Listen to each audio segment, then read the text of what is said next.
جب ہمارے جو پیارے چلے گئے ہیں ان سے ہماری دوبارہ کبھی ملاقات ہوگی تو کب ہوگی؟ اس کا کوئی اللہ نے مرتے ہی ہو جائے گی ملاقات۔ بخاری مسلم میں حدیث ہے، نبی الاسلام نے سیدہ فاطمہ سلام اللہ علیہا کے کان میں ایک بات کی اپنی وفات سے کچھ عرصہ پہلے، تو رو پڑی، اور پھر ایک بات کی تو وہ مسکرا پڑی۔ تو سیدہ عائشہ کہتی ہیں کہ میں نے نبی الاسلام کی زندگی میں تو ان سے یہ سوال نہیں پوچھا، لیکن حضور کی وفات کے بعد میں نے کہا کہ فاطمہ، جو میرا حق ہے تجھ پہ کہ میں تیری ماں ہوں، مجھے بتا کہ اللہ کے نبی نے اس وقت تم سے کیا بات کی تھی۔ تو انہوں نے کہا کہ نبی الاسلام نے مجھے یہ خبر دی تھی کہ عنقریب میں دنیا سے جانے والا ہوں، کیونکہ حضرت جبرائیل علیہ السلام ہر سال ایک دفعہ آ کے دورہ قرآن کرتے تھے، اس دفعہ 2 دفعہ آئے ہیں، مجھے لگتا ہے کہ اب میں زندہ نہیں رہوں گا۔ وہ انشور کرنے آئے کہ قرآن میں نے اسی طریقے سے لکھوا دیا۔ اس پہ میں رو پڑی، اور پھر نبی الاسلام نے فرمایا کہ میرے گھر والوں میں سب سے پہلے تم مجھے آ کے ملو گی۔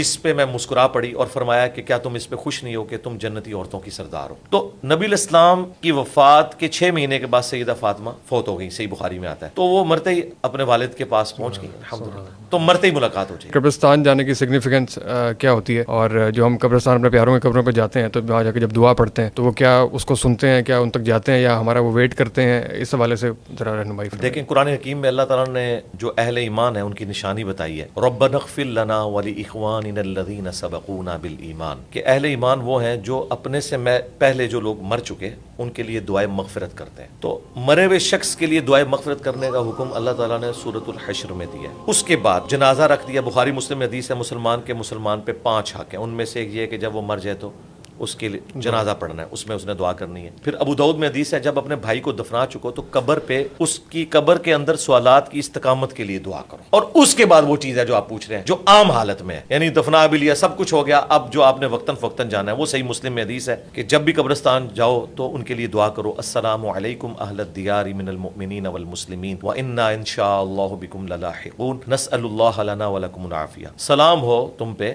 اے مومنین جو یہاں قبرستان میں دفن ہو، ہم بھی مر کے تمہارے پاس آنے والے ہیں، ہم اپنے لیے اور تمہارے لیے اللہ کے حضور عافیت کا سوال کرتے ہیں۔ یہ ہے سگنیفیکینس، آپ نے ان کے لیے دعا کرنی ہے، کیونکہ آپ کی دعا سے ان کو فائدہ پہنچتا ہے۔ سنن ابن ماجہ میں حدیث ہے، ایک شخص کے مرنے کے بعد اس کا درجہ جنت میں بلند ہوا، تو اس شخص نے اللہ کے حضور عرض کی کہ یا اللہ، یہ تو میرا عمل نہیں تھا۔ تو فرمایا تیرے بیٹے نے دنیا میں تیرے لیے استغفار کی ہے، اس کی وجہ سے تیرا مرتبہ بلند ہوا۔ تو مرے ہوئے لوگوں کو ہماری دعاؤں کا نفع پہنچتا ہے، ہم جو صدقہ خیرات ان کی طرف سے کرتے ہیں اس کا نفع پہنچتا ہے۔ اب یہ رہ گیا کہ وہ سنتے ہیں یا نہیں سنتے؟